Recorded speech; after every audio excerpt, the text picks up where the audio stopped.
అత్యంత కృప కలిగిన యేసుక్రీస్తు నామములో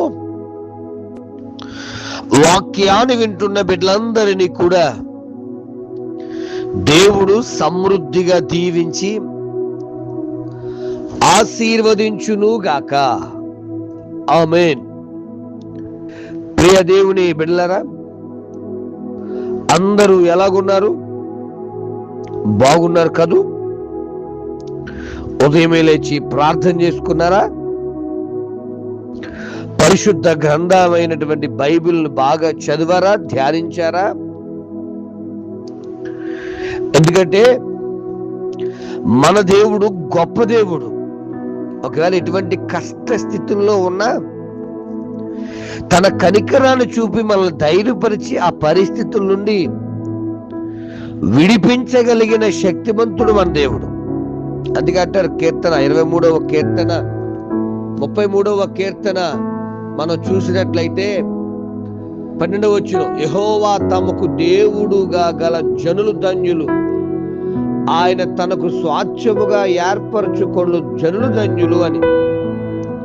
ఇదే మాట 144వ కీర్తన చివరి భాగంలో కూడా మనకు కనబడుతుంది. దైవ జనాంగమా, ఎవరు ధన్యులు అంటే కొండ మీద ప్రసంగం చెప్పినప్పుడు యేసు ప్రభుల వారు ఆత్మ విషయమై దీనులైన వారు ధన్యులు అని అక్కడ ధన్యకరమైన జీవితం రాయబడింది. పాత నిబంధన గ్రంథంలో దావీదు భక్తుడు అనేక మంది భక్తులు కూడా ఎవరు ధన్యులు కూడా రాయబడింది. ఎవరు ధన్యులు అంటే యెహోవాను తమకు దేవుడుగా గల జనులు ధన్యులు. అవునండి, ఈరోజు దేవుడు అనబడుతున్న వ్యక్తులు చాలా మంది ఉన్నారు.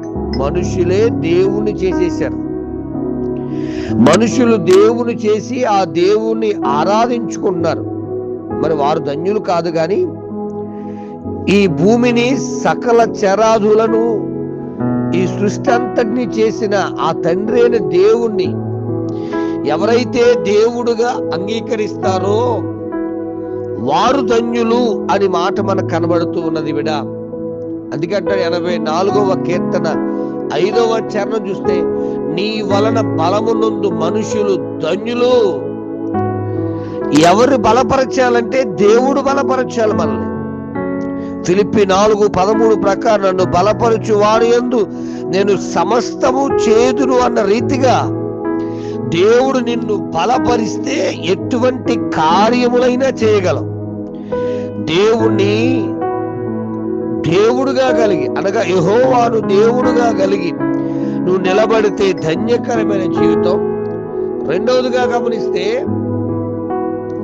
ఆయన వల్ల నువ్వు బలము పొందితే నువ్వు ఎంతటి పిరికివాడవైనా, ఎంతటి శక్తి లేని వాడువైనా దేవుడే నిన్ను బలపరిచి తన కొరకు బలమైన కార్యాలు చేయగలిగిన శక్తిమంతుడుగా మార్చేస్తాడు. గిద్యోను పిరికివాడు, కానీ దేవుని కొరకు నిలబడితే మిద్యానీయుల చేతిలో నుంచి ఇశ్రాయేలీయులను రక్షించుటకు శక్తి గలవాడుగా మార్చేశాడు. దేవుని బిడ్డ ఆలోచిస్తున్నారా? కాబట్టి దేవుని వలన బలం నుండి మనుషులు ధన్యులు అని మాట. ఇక 84వ కీర్తన 12వ చరణం చూస్తే, సైన్యములకు యెహోవా నీ యందు నమ్మిక ఉంచి వారు ధన్యులు అనే మాట మనకు కనబడుతుంది. మొదటిది దేవుడుగా గల జనులు ధన్యులు. రెండవది ఆయన చేత బలం పొందేవారు ధన్యులు. మూడవది ఆయన యందు నమ్మిక ఉంచేవారు ధన్యులు. శతాధిపతి తన కుమార్తె చచ్చిపోయింది. యేసు ప్రభు దగ్గరకు వచ్చాయా, నా కుమార్తె చావ సిద్ధంగా ఉంది, నువ్వు వచ్చి నా కుమార్తెను బ్రతికించునైనా అని ప్రాధాయపడుతున్నాడు. ఆయనేమో చాలా బిజీగా ఉన్నారు. యేసు ప్రభుల వారు ఎంతో ఇంటి నుంచి వర్తమానం వచ్చింది. ఏమని తెలుసా? బాబు శతాధిపతి గారు, యాయిరు గారు, ఇంకా మీ కుమార్తె చచ్చిపోయింది, దయచేసి దైవజనుని బోధకుని ఇబ్బంది పెట్టొద్దు అని చెప్పారు. యాయిరు ఏమి పట్టించుకోవట్లేదు. యేసుప్రభు ఇంటికి రమ్మంటున్నారు. యేసుప్రభు అన్నాడు, భయపడకు, నమ్మిక మాత్రం వచ్చు.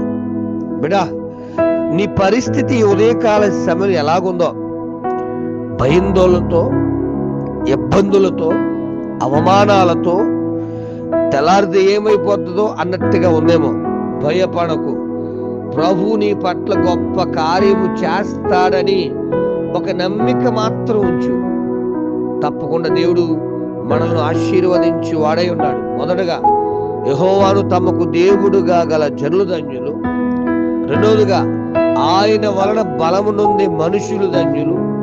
మూడవదిగా ఆయన యందు నమ్మిక ఉంచేవారు ధన్యులు. ఇంకా చూస్తే 84వ కీర్తన 4వ చరణంలో నీ మందిరమునందు నివసించేవారు ధన్యులు. నీ నివాసం ఎక్కడా? అయ్యా తమ్ముడు, ఎక్కువ సమయం ఎక్కడ గడుపుతున్నావు? ఆయన మందిరములో నివసించేవారు ధన్యులు అని రాయబడింది. ఇంకా చూస్తే 119వ కీర్తన 1వ చరణం 2వ చరణం చూస్తే యెహోవా ధర్మశాస్త్రమును అనుసరించి నిర్దోషంగా నడిచేవారు ధన్యులని, మరి ఆయన శాసనములు గైకొనుచు పూర్ణ హృదయముతో ఆయన వెదికేవారు ధన్యులని రాయబడింది. బిడా, ఆయన వాక్యం, అందుకే పొద్దుట్లేసి మిమ్మల్ని వాక్యం చదువారా అని అడగడానికి కారణం చేశా. నువ్వు ఉదయమే లేచి ఆయన వాక్యాన్ని వెతికితే అబ్బా నీకు ధన్యకరమైన జీవితం ఉన్నది. ఆయన మార్గాల్లో, అందుకని 128:1 కీర్తనలు, యెహోవాయందు భయభక్తులు కలిగి ఆయన త్రోవల యందు నడుచు వారందరూ ధన్యులు. మరి వాక్యం వింటున్న నీ జీవితంలో ఇటువంటి ధన్యకరమైన జీవితాన్ని జీవించాలంటే ప్రకటన గ్రంథం 22:14 ప్రకారం జీవవృక్షమునకు హక్కు గల వారై గుమ్మములు గుండా ఆ పట్టణములోనికి ప్రవేశించినట్లు తమ వస్త్రములను ఉదుకుకునేవారు ధన్యులు అనే మాట కూడా మనకు కనబడుతుంది. క్రీస్తు రక్తములో కడగబడితే ఈ ధన్యకరమైన జీవితం మనందరికీ దేవుడు కలగజేస్తాడు. కాబట్టి దేవుణ్ణి దేవుడిగా ఏదో అందరితో పాటు ఈయన ఒక దేవుడు అనుకోకు. ఈయన నిజ దేవుడిని నమ్మితే, ఆయన మీద నమ్మకం ఉంచితే, ఆయన చేత బలపరచబడితే, ఆయన వాక్య గ్రంథాన్ని ధ్యానిస్తే నీ వస్త్రములు అనగా నీ క్రియలన్నిటినీ ప్రభు రక్తములు కడుగుకుని పరిశుద్ధపరచబడితే ధన్యకరమైన జీవితాన్ని దేవునికి అనుగ్రహిస్తాడు. అటువంటి కృపా సహాయం దేవుడు మనకు అనుగ్రహించును గాక. ఆమె తండ్రి నీకు స్తోత్రాలు.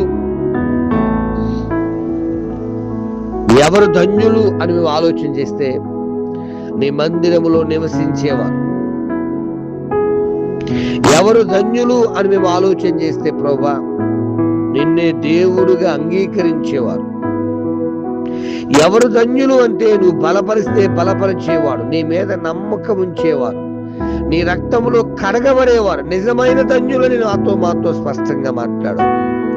నేను భయభక్తులు కలిగి నీ మాట వింటూ ఆ ధన్యకరమైన ఆశీర్వాదాలు పొందుకోవడానికి మార్గాలు తెరవమని దీవించి, దర్శించి, బలపరిచి, భద్రపరిచి, అభిషేకం ఇచ్చి, ఆశీర్వాదం ఇచ్చి, మేలుతో నింపమని, నీ సేవలో నీ సన్నిధిలో నిలబెట్టి బలపరచమని, మహిమ పొందమని, మహిమా స్వరూపుడైన ధన్యకరమైన జీవితం అనుగ్రహించగలిగిన యేసు నామమున అడుగుచున్నాను తండ్రి, ఆమేన్. ప్రార్థన అవసరం కొరకు నా సెల్ నంబర్ 9866958571. ప్రభు కృప మీకు తోడుగా ఉండును గాక. ఆమేన్.